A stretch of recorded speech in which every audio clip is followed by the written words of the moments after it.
Yo, what's going on? Schizo Jits here.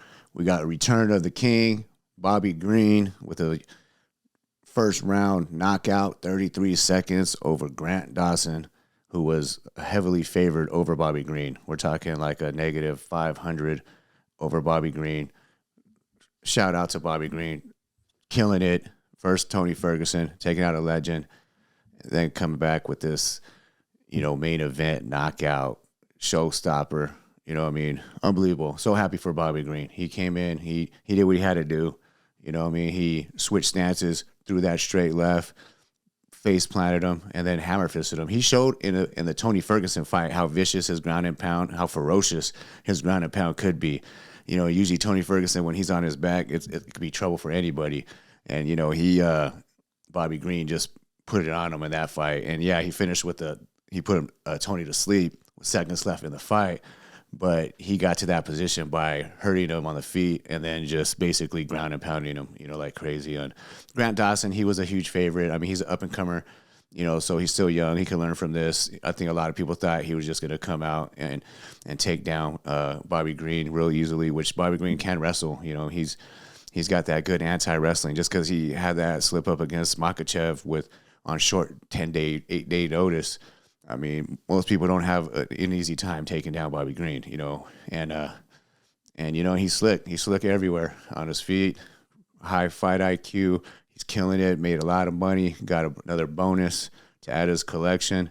I don't know if he's got more rings or bonuses at this point, more gold. He's tearing it up, and so it's just he's gonna keep rising.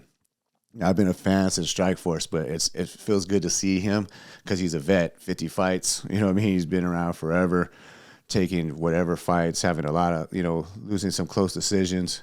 A lot of tough fights, like the Fizzy fight. A lot of memorable fights, right? He's always been exciting, but it's good to see him rising now, main eventing cards and getting the job done.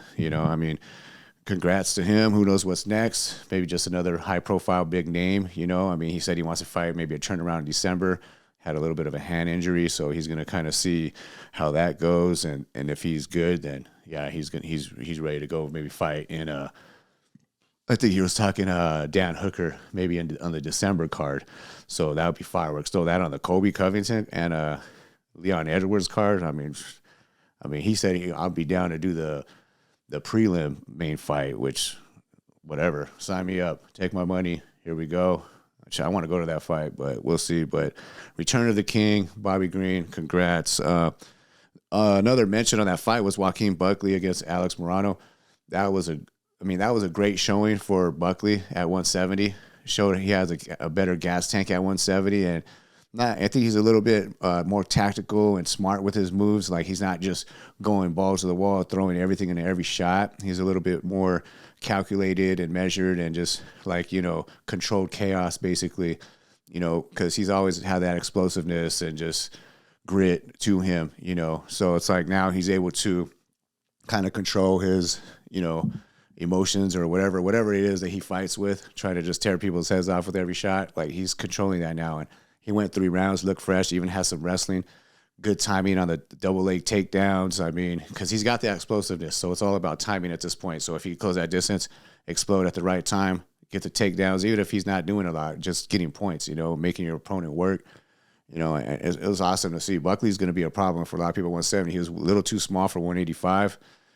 He's got a lot of muscle. He's huge, but he has a lot of power for sure. But I think this will definitely help him being at 170 if he can keep his cardio up like that. He looked great. It would have been nice to see him get the finish, but hey, he did well. He showed up, showed out, and he's gonna be problems for a lot of people at 170 just because of his explosiveness and because he is tough and and if he's got that cardio game and that means he could be throwing shots all night at you. And that's gonna be scary for a lot of people. And then we also had Drew Dober get another knockout, first round knockout over Ricky Glenn. So now Dober he was the last man to defeat Bobby Green, which Bobby Green didn't look bad in that fight at all. He was actually beating Dober until he got caught. But that also shows that Dober, he just set the lightweight record for knockouts. So obviously this guy has game-changing power. So it's nothing against Bobby Green if he gets caught by this guy, after he was putting on a show. Just maybe he might have underestimated Dober's power, but Guy's explosive, hits hard, and yeah, he did his thing too. I'm trying to think who else was there on that card. That was, yeah, I think that was pretty much all I wanted to talk about on that card, to be honest.